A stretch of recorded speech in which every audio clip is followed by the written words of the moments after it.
Hei, hei, sunt Pepsi și astăzi mă joc un joc cu rațe în care nu știu ce să fac.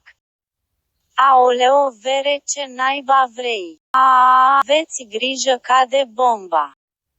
Acum ce naiba trebuie să fac? Ceva acolo jos, o să mă duc la chestia aia. One eternity later. Dacă mă duc în ăsta, ce se întâmplă? O vere, ce naiba vrei?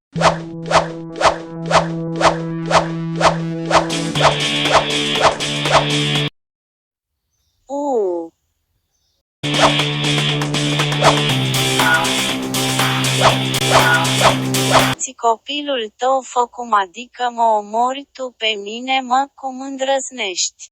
Mori, mori, mori, mori.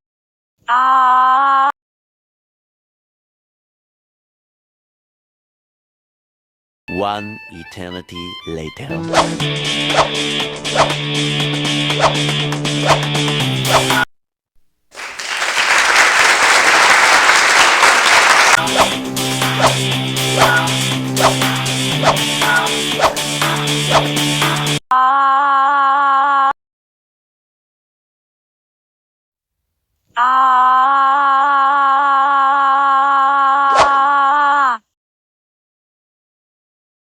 One eternity later.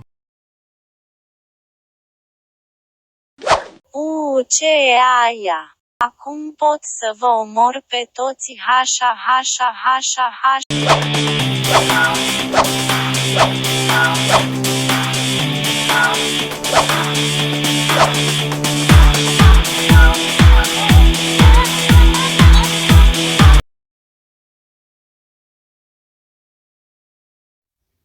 Aoleo, am murit.